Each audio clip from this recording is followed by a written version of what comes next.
sábado 19 de junio y estamos en nuestra acostumbrada reunión de coordinación editorial en Jugo de Caigua. Si nos estás viendo o escuchando, te lo agradecemos. Significa que eres suscriptor, suscriptora nuestra, y gracias a ti esta licuadora sigue licuando juguito.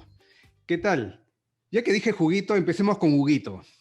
Así, por plena rima, por mera rima. ¿Cómo estás, Hugo?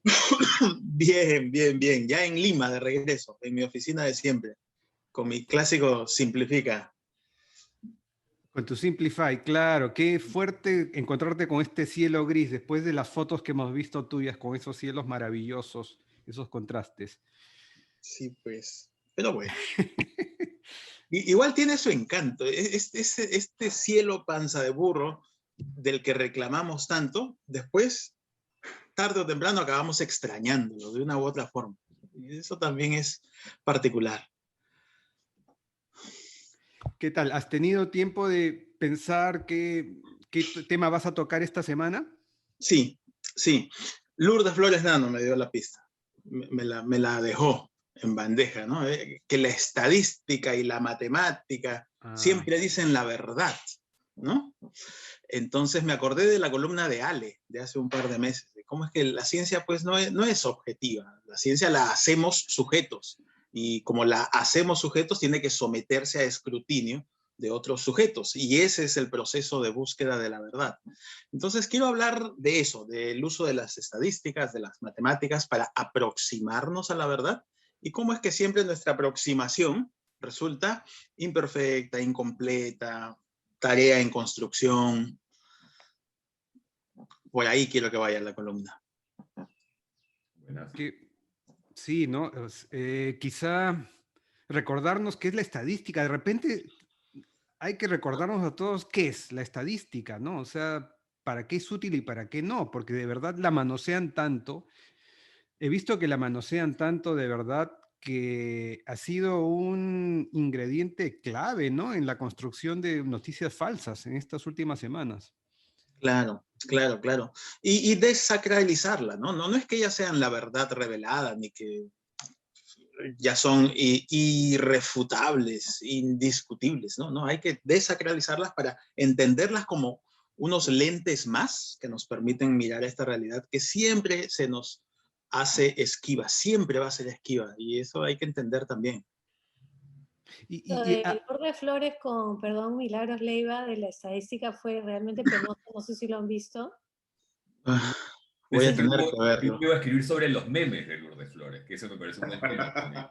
Eso sí, bueno, yo lo vi en el programa de Carlos esta mañana, en que lo habían repetido, le pasó un rato riendo, escuchando lo que dice, y se centra, ¿no?, en la estadística. Porque lo que está diciendo Milagros y Lourdes Flores es, bueno, es que estadísticamente esto no puede ser, entonces no es, porque la estadística es la estadística, entonces es la realidad. Y es como... Claro. Por cierto, yo sé que no tiene que ver directamente, pero a lo mejor te sirve como dato, la expresión, la excepción confirma la regla, es una mala traducción, pues, ¿sabes? ¿No? Porque, por cierto, no tiene ningún sentido. O sea, no tiene ningún sentido lógico que la excepción confirme ninguna regla. Es pura retórica, sí. O sea, no tiene ningún sentido. O sea, si lo piensas por medio segundo te das cuenta que es absurdo, es una absurdidad. Y si googleas un poco vas a ver el origen del error. Es un error de traducciones del pasado. Entonces, o sea, es una anécdota simpática para explicar que efectivamente las excepciones no confirman nada. Las excepciones son excepciones y punto, ¿no? En la estadística, quiero decir. Pero esa traducción viene de dónde, del latín, del griego. Por decir. Es algo que Google te lo dice en segundos, ¿sabes? ¿Perdón? En inglés la expresión es igual. Ya, pero, o sea, sí te digo que creo que de latín, efectivamente, ¿no? O sea, fue el momento cultural con Dante Trujillo. Sí.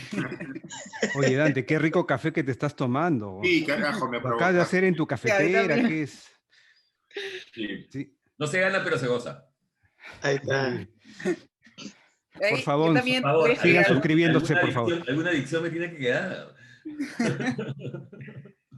Quiero decir que también voy a escribir de un tema similar que Hugo, pero también, no sé si ahí como el rechazo que tienen las otras disciplinas hacia los economistas, ¿no? O sea, esto también se ha visto en Twitter, o sea, realmente, por ejemplo, aquí nosotros compartimos departamento, o sea, cocina, solo la cocina con los economistas, y son unas batallas campales, pero empieza por el desorden de la cocina y acaban, bueno, empiezan en ideológicas también, ¿no? Entonces también esa idea de que, y un poco también en las peleas que vimos en Twitter, no sé si los economistas piensan que el resto de disciplinas no usan la estadística, o sea, porque había gente que le decía, no, tú eres solo politólogo, o eres solo sociólogo. Entonces, claro, tienen esa idea de que los politólogos y los sociólogos solo leen, y los politólogos y sociólogos manejan un montón de data, ¿no? Entonces, desconocer cómo trabajan las otras disciplinas creo que también ha sido fundamental porque dicen, no, tú solo eres biólogo, ¿no? No sé, es que sí me imaginan que están ¿no? Todos haciendo biólogos de bota, ¿no? Y dices, oye, los biólogos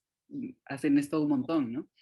Entonces creo que ahí también hubo un punto de desconocer. Mate de risa, esta semana en las redes me dijeron, es que tú pareces más sociólogo que economista. Así, sí.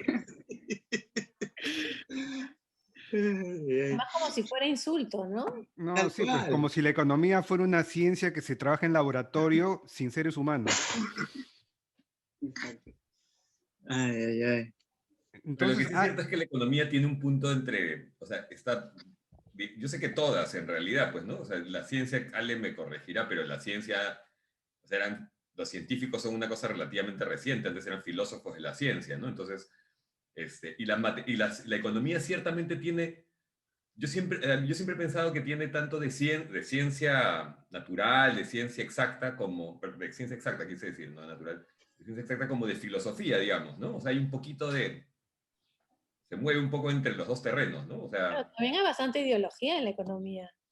en tanto filosofía, ¿no? O sea, ¿no? ¿Es así, no, Hugo? ¿Un poco? Yo siempre la Sí, he percibido de esa manera. totalmente, totalmente. Recordemos que la economía nació de la psicología, de un intento de entender el comportamiento humano y el comportamiento humano en las transacciones, ¿no? Entonces nació así, de una manera, vamos a decir, mucho más cercana a las humanidades y a las ciencias sociales, las otras ciencias sociales. Y después en los 60s tuvo este intento de formalización con las teorías de equilibrio general. Entonces ahí es donde más se matematizó. Y los matemáticos y los físicos entraron a hacer economías en los 60s, en los 70s. Los Nobel de los 80s eran matemáticos y físicos. Y ahora estamos nuevamente en un movimiento pendular yendo de regreso a la empiria, a hacer randomized control trials, se llama la herramienta de moda ahorita, ¿no? Y hacer muchas preguntas muy puntuales de qué funciona, ya casi sin pensar en grandes teorías. La economía se ha ido moviendo así, pendularmente. y eso Pero te en realidad, ayuda, Ale, perdón, para tu artículo, perdón, o sea, este dato que acaba de usar, o sea, la pendularidad de de la economía como ciencia. No, yo no voy a hablar mucho de eso, pero es interesante porque, por ejemplo, ahora la economía se considera dentro de las carreras STEM, ¿no? O sea, Science, Technology, Engineering and Math. Entonces, incluso, por ejemplo, ahora que se considera eso para las becas del NSF y otras cosas, aquí pegaban el grito al cielo. O sea, en mi universidad era como, no, porque la economía está aquí en liberal arts, ¿no? O sea, y comparte y cocina con los historiadores, ¿no? Pero, o sea, incluso esos debates de es parte de las ciencias, es un debate que el resto de la comunidad científica es como, no sé, como no puede ser científico y hacer dinero, ¿no? Que también viene ahí una parte del, como el uso, El ¿no? Entonces, prejuicio es también. interesante. Bueno, en Perú eso también es muy palpable, ¿no? Concitec todavía no financia las ciencias sociales, o Claro. está comenzando a hacerlo de manera muy tímida, ¿no? Uh-huh, sí, Y pero esa mirada hacia las ciencias que es todavía recelosa. pero uh-huh. no incluye a las ciencias humanas o las humanidades. Pero yo encuentro que los físicos son los más recalcitrantes en cuanto a todo les parece que está debajo de ellos. Qué bestia. He tenido bastante contacto con gente últimamente de física y tienen Sí, una físicos y sensación, matemáticos son los los que... matemáticos, sobre todo sí, los físicos me impresionan porque sienten que como que ellos entienden todo y todos los demás no entienden nada. Y es como, La mirada de Natalia es fácil demasiado. que puedes sumar, contrastar, dividir. Está para sticker esa mirada. Está para pero que no está abierto el sticker maker. Ustedes saben que yo vengo pues haciendo esta trayectoria de formación que justamente partió en las matemáticas. Yo estudié matemáticas de pregrado, ¿no? En Católica. Pero esos son más normalitos que los físicos. Más o menos, ¿no? Y entonces vengo evolucionando de las matemáticas a estas otras ciencias que son la economía. Y dentro de la economía, de hecho, sí, pues me interesan más las preguntas más humanas, sociales, que las financieras o más matematizables de la economía, ¿no? Y estoy evolucionando así en este péndulo también. Y he visto muchos de esos comportamientos de, oye, pucha, mi ciencia es la ciencia, ¿no? De los físicos, de los matemáticos, versus los economistas y la manera en que los economistas miran a los físicos y los matemáticos vis a vis, como miran a los politólogos, antropólogos y sociólogos. Y los antropólogos, a los pobres antropólogos y sociólogos los miran como en la punta del zapato. Lamentablemente. Ni siquiera entiendes lo que es una etnografía, que podrían hacer una etnografía de ustedes los físicos. O sea, los antropólogos podrían hacer eso de ustedes y ustedes no podrían hacer lo contrario. Claro. Sí, eso es lo que hacemos nosotros, ¿no? Vamos al laboratorio a observarlos y te matas de la risa porque dicen cosas extra, o sea, eso ya se ha hecho bastante desde la sociología de la ciencia, ¿no? O sea, empezó la tour yendo a observar a físicos y nosotros vamos aquí con los ingenieros y hablan, ¿no? Como si fueran los dueños del universo. O sea, es gracioso eso también. Cada disciplina tiene sus puntos. Es cierto, es cierto. Pero todo se solucionará con el Colegio de Historiadores. Buenísimo. Gracias, Hugo. Gracias, Ale. Matamos dos pájaros de un tiro porque ya tenemos una idea de por dónde van tus artículos. ¿Te sorprendo, Dante Trujillo, o no te sorprendo? Te doy tiempo para... Ninguna sorpresa porque nunca sé qué voy a escribir, así que... Vamos, ¿no? Pero hay cosas que ahora pensaba que, para no ser tanto siempre el ridículo de no saber qué decir, ¿no? Se quedó la semana pasada el asunto de Vargas Llosa y que igual no sé, es un posible tema. Ayer tuve una conversación pública a propósito del Día del Padre, qué sé yo, una charla con Jeremías Gamboa. Y era inevitable preguntarle por Vargas Llosa, pues, ¿no? Y la respuesta de Jeremías me dio algunas pistas de cómo enfrentar el asunto, ¿no? En verdad estaba reafirmando algunas sospechas que yo tenía, ¿no? No sé, quizás espere lo que ocurra esta semana con él, si es que se pronuncia o no, que creo que debería pronunciarse en un sentido u otro. Pero, o sea, si ha sido tan caliente al principio, creo que debería ser consecuente y, o sea, reafirmarse en lo que dijo al principio o reconocer el error. Lo segundo me parece bien poco probable, ¿no? Jeremías me hizo recordar una cosa interesante, que es el origen el inicio del pez en el agua, y cómo él, Vargas Llosa, salta a darle la contra, a rebelarse, si se quiere, muy entre comillas, hacia la estatización, ¿no? Entonces, hay algo que se une a la idea de lo que ha ocurrido ahora. O sea, ese repentinismo caliente de Vargas Llosa, esa cosa como, ¿no? Independientemente de cualquier otra cosa, ¿ya? De sus ideas o de lo que sea, ¿no? Este comportamiento como vehemente, ¿no? Sería lo que explicaría, por un lado, esa pronta reacción suya, y por el otro lado, que esa es una como teoría de Jeremías, que Cerrón sería más el chivo, sería más temible, más la figura autoritaria a la que Vargas Llosa siempre ha repelido, ¿no? Que el fujimorismo, ¿no? Entonces, me parece que es una idea interesante para darle alguna vuelta, pero sobre todo quisiera ver si es que él va a pronunciarse, ¿no? Y de paso, quizá, pues ahí está, en verdad es un muy buen tema, ¿eh? Porque también ha salido mucho, como habrán notado todos ustedes, esta supuesta contradicción entre Vargas Llosa y Arguedas, ¿no? O sea, no más Vargas Llosas en un país de Arguedas, ¿no? Que tiene cierto sentido, ¿no? O sea, cierto sentido, más allá de lo simplista que puede ser esa afirmación, si uno conoce o ha leído en el pasado, no sé, pues la utopía arcaica, por ejemplo, o sea, sí hay algo ahí interesante para pensarlo, ¿no? O sea, sí me parece un gran tema. Perdón, sí. Mi único problema al respecto, o sea, para ser súper honesto, mi único problema al respecto soy yo mismo, que es que, como les contaba a Timmy y a Gustavo, Natalia, desde que he dejado de fumar me cuesta muchísimo escribir.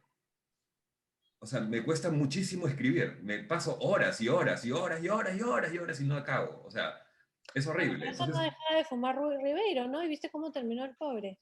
Sí, entonces no sé si puedo con un tema tan así. O sea, estoy siendo completamente honesto, deberíamos no estar grabando esta vaina, pero, o sea, no, me cuesta mucho sentarme a escribir y producir y pensar. O sea, siento como, entonces no sé si el tema a lo mejor me queda grande, ¿no? Sientes la falta de algo que siempre te acompañó en la escritura, siempre... Es un hábito, nada más, o sea... Sí, seguramente, o sea, yo sé que no es nada, yo sé que no, pero en verdad también no es tiene una ningún... realidad.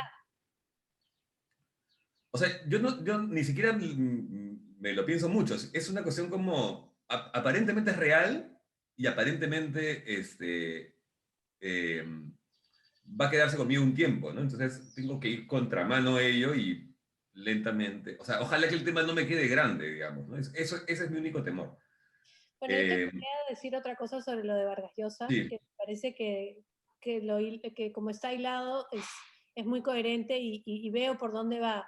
Pero también hay otro tema del asunto de la reacción de Vargas Llosa, que lo ha comentado bastante ya, me parece, Cecilia Méndez, y tiene que ver con toda su lectura del mundo andino, que comienza con eso de como la utopía arcaica. ¿En qué año publica eso? Que es el 79. Sí. Entonces, eso es el 79. Está el reporte Uchurajay, que es del 84, 85. Sí. O sea, tiene toda una lectura del mundo andino que es muy problemática. Y para mí, el momento, como creo que les dije la semana pasada, Lituma, ¿no? Lituma en los Andes, para mí es, o sea, ya ahí queda con una claridad absoluta, porque por ejemplo, si lo relacionas con la Casa Verde, en la Casa Verde son esos dos mundos, uno que es Piura, el desierto, y con Santa cosa de María de Nieva. Santa María de Nieva, o sea, la ceja es selva. O sea, como que siento que para Vargas Llosa, porque también tiene el hablador, o sea, como que para Vargas Llosa, el desierto, la costa y la Amazonía son lugares donde no sé si se siente más cómodo, donde se siente que entiende mejor o que se entiende más parte, pero su relación con el mundo andino, me parece que en todos los trabajos que tiene, donde trata de entrar a ese mundo, ahí empiezan sus problemas, ahí empieza a zapatear mal, porque el tema del reporte de Uchurajay, que es bien interesante y lo que lo dicen los antropólogos, es que él ahí repite muchas de sus ideas de esta utopía arcaica, ¿no? Que esta gente vive hace millones de años, que no tiene una relación con la modernidad. Hay toda una cosa ahí que es bien fuerte y creo que se suma al problema que tiene con Cerrón, como digamos posiblemente el chivo, al problema que tiene con las ideas como las estatizaciones o cualquier cosa que atente contra la libertad económica, que creo que para él es muy clara, pero Castillo representa este hombre arcaico para él. A mí me parece que también va por ahí. Podría ser, sí, claro. O sea, Pero nunca lo va a decir, pues. En todo caso, eso nunca lo diría, ¿no? Sí lo ha dicho, sí lo ha dicho, sí lo ha dicho. Le parece primario. Sí, bueno. Pero no porque es profesor de primaria, le parece primario. No, obviamente. Pero sí, o sea, se ha Sí. cuidado de no decir chole mierda, pero básicamente... No, pero por ejemplo en algún momento hasta le confunde el apellido, ¿no? Es como la CNN con Castillo, o sea, le dice Palomino. Sí, él le dice Castilla. Vargas Llosa le dice Castilla en vez de Castilla y Palomino, no, como que no pudiese retener bien el nombre, o sea, lo que demuestra casi hasta desprecio, ¿no? Es esta clásica estrategia para minimizar a tu interlocutor, decirle, ¿cómo te llamas? O confundir su nombre, ¿no? ¿Sí o no? No sé, ¿cómo te llamas tú, hijito? ¿Eras Diego? No, eras Claro, Nando. claro, ¿no? Perdona, Diego, sí, ¿no? Y no sé si es consciente, yo no creo que sea una persona así débil, digamos, ¿no? Pero no. Pero el hecho de desconocer cómo se llama el hombre que prácticamente es el presidente es elocuente, ¿no? Y no es una vez que ha sido ese error. Entonces es un tema pues bien rico, es para hacer un ensayo en realidad, ¿no? Interesante además las fotos de Morgana Vargas Llosa, ¿no? Ujú. Sí, sí. Que no dicen, pero dicen mucho. O sea, Sí. ella no elabora un discurso escrito, pero las fotos mismas también son parte de un esfuerzo discursivo. Sí. Y también como, o sea, claro, el otro spin-off es Álvaro y Keiko, ¿no? O sea, los hijos, o sea, el enfrentamiento se ha convertido en otra cosa, digamos, ¿no? Lo que fue enfrentamiento hace 3, 4 meses, ahora es otra cosa completamente distinto y misterioso, ¿no? O sea, y otro spin-off ya como el chiste ya es la esposa de Álvaro Vargas Llosa, ¿no? Pero eso ya es... No, pero eso sí ya es otra cosa alucinante porque ¿verdad? la vida paralela en Twitter de esa señora esta temporada ha sido, pero... Sí. O sea, Bueno,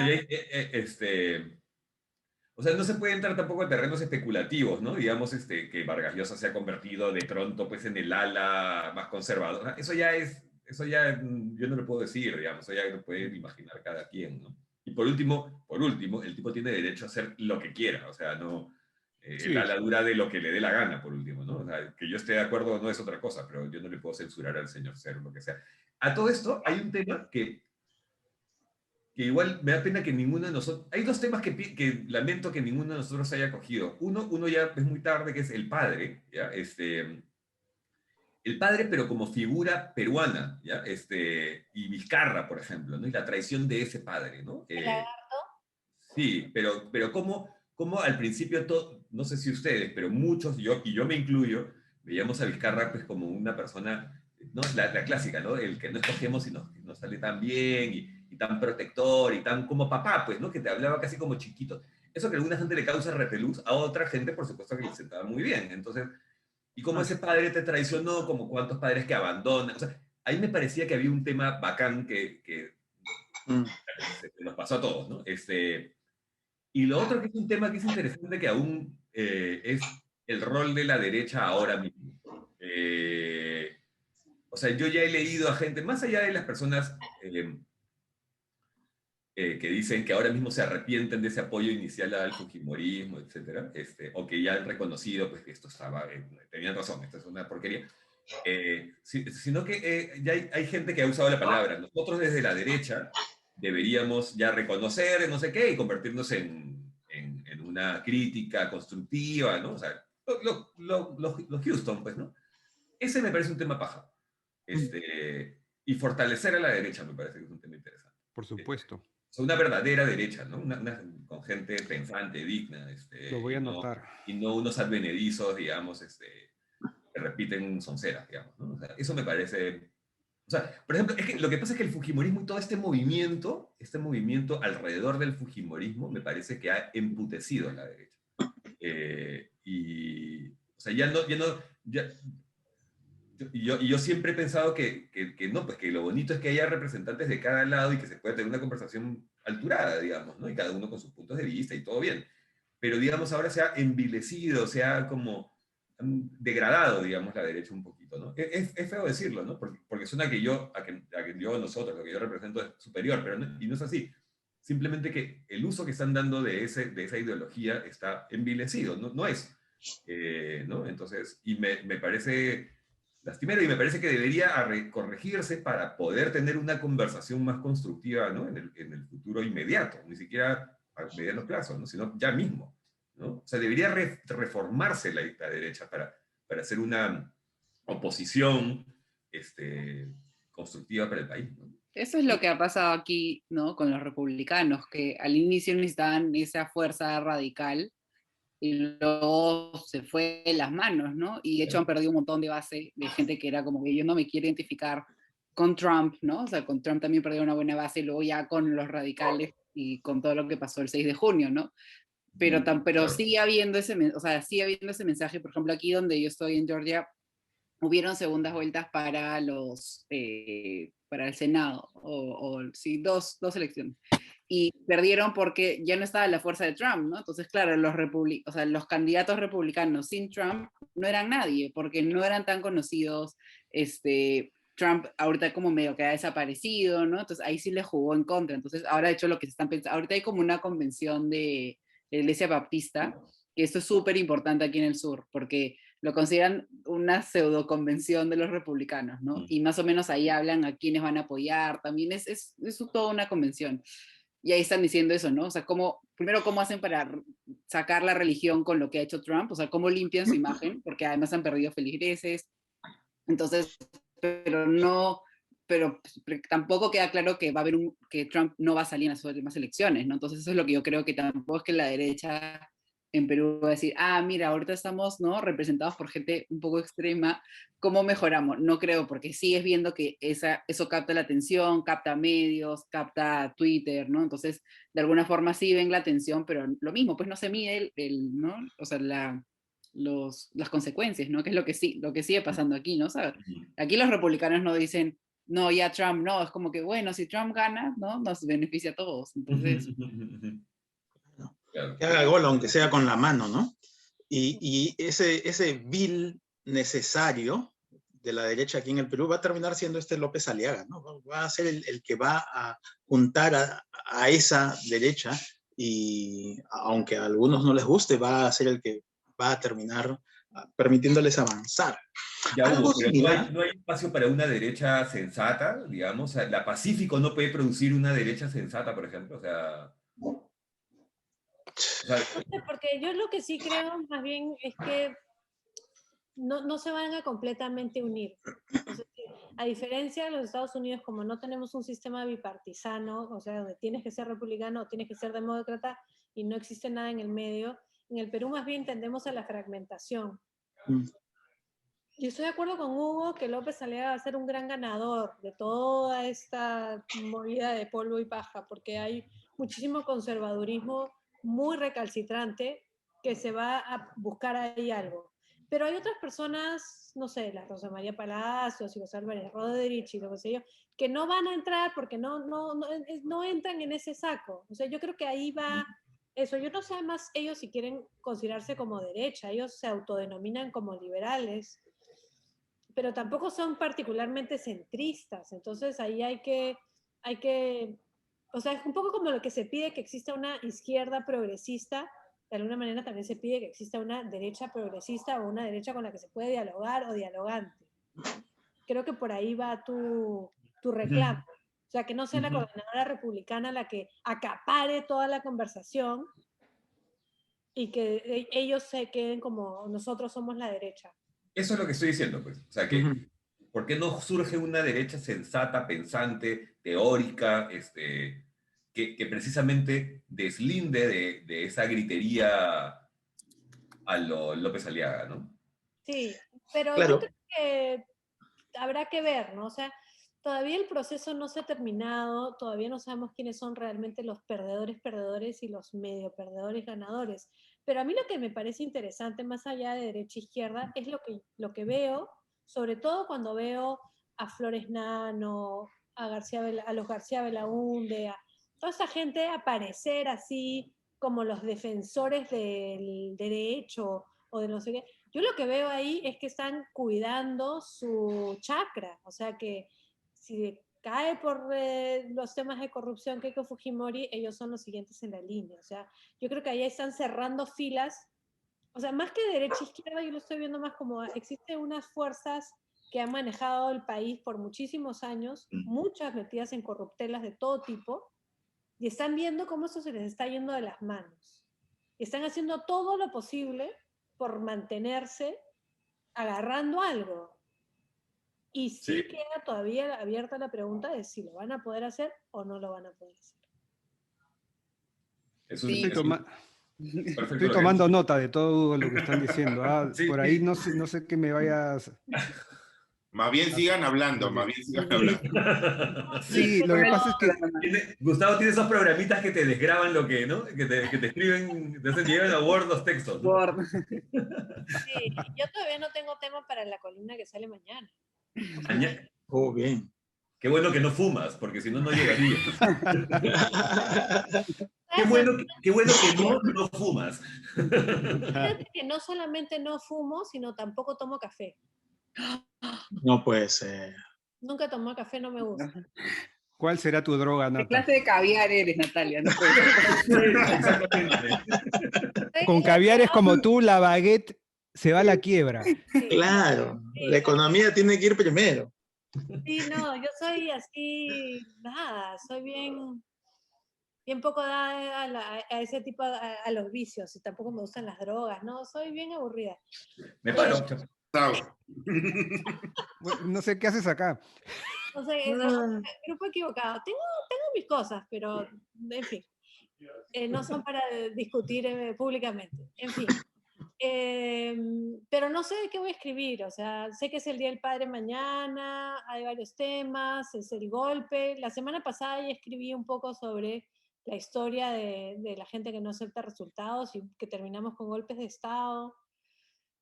No sé, o sea, después de esa reunión, ahora me han dado ideas, sigo pensando y algo saldrá, pero no creo que escriba ni sobre la corrupción ni sobre la derecha en esta ocasión. Ciertamente no voy a escribir sobre Vargas Llosa porque si no escribiría una cosa terrible y horrible.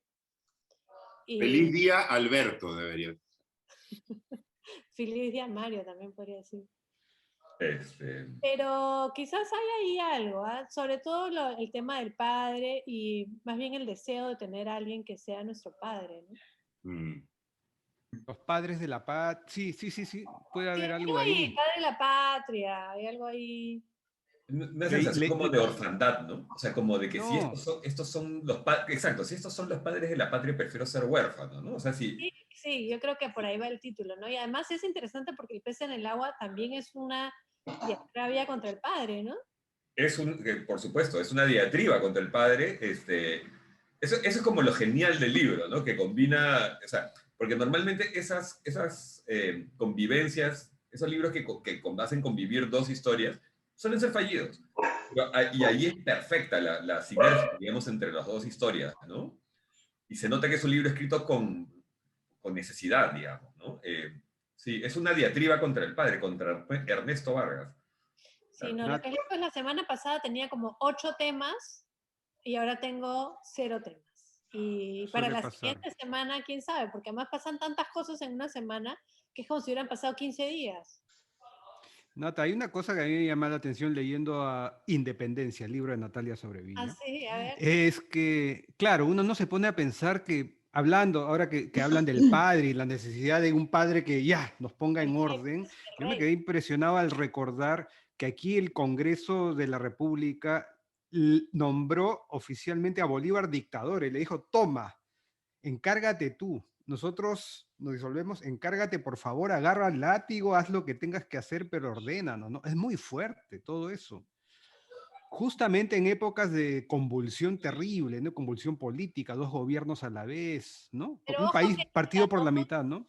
Dictador lo entienden en un sentido más romano. O sea, el dictador no es lo que nosotros ahora consideramos un dictador, porque el dictador es el salvador de la república. Entonces, es ahí como lo ven, ¿no? No, pero este hecho de entregar así, decir, no podemos. Nosotros no nos podemos, Sí, nosotros no nos podemos organizar. Necesitamos que venga. No la hacemos, no la hacemos. Pero no la hacemos. Terrible, es terrible. Yo también lo estaba leyendo porque, o sea, yo no he estudiado historia de Perú, no sé. Pero la gente que ha estudiado Timmy tampoco sabe, no te preocupes. Y es como terrible, es terrible. O sea, yo escribí el libro porque sé que la mayoría de hechos que narro no los conoce la mayoría de gente. O sea, la mayoría de gente se queda con el 28 de julio y Tupac Amaru y un par de cosas más, Batalla de Ayacucho, Junín, ya, listo. Pero sí o no, Gustavo, que pasa de todo. Ese es Sí, todo. no. Es... Yo estoy a un capítulo de terminarlo. Quiero saber en qué termina. Comienza con el final. Lo mata el mayordomo, lo mata el mayordomo. Pero si comienza con spoiler, comienza tipo serie, que ya sabes. Sí, es verdad. Sí. Pero la pregunta es, verdad. ¿cómo llegamos a eso? Porque Eso, exacto. cuando estás a 2 capítulos dices, pero si esto es un desastre. No, y es como la de, ¡ya! ¡Puta madre! No, la cagada. Ya, buenísimo. Ok, yo creo que le hemos dado la vuelta a la semana. Nos queda ¿Y un tú? poquito ¿Y de tú? tiempo. Yo creo que voy a... Y tú, dice. Y tú, Bueno, ya cuéntanos lo que has escrito, pues a ver. Lo que escribí... lo que acabo de escribir escuchándolos. Mañana ya me manda el artículo, te cuento. sí. No. Chanconazo. No, Hugo Ñopo es el gran más chancón. responsable. El más Seguro chancón. se sale los miércoles, pero manda el domingo, seguro. Lo programa para mandarlo así, tal vez. Claro, lo programa para mandarlo el martes a las 10 de la mañana para que no se vea tan chancón. pero además hora exacta, ¿no? 10 AM sale. Una buena alumna y te hacía mis artículos los viernes. Ahora la situación está tan cambiante que es como que siento que lo que voy a escribir para el domingo ya va a estar fuera de foco, porque cambia todo muy rápido. Bueno, en fin, muchísimas gracias por escucharnos. Ya saben, Timmy Cochea es el encargado de recibir sus sugerencias, sus comentarios, sus críticas también, y él nos la va a hacer llegar. Nos vemos la próxima semana. Vamos a detener la grabación. Chao, chao.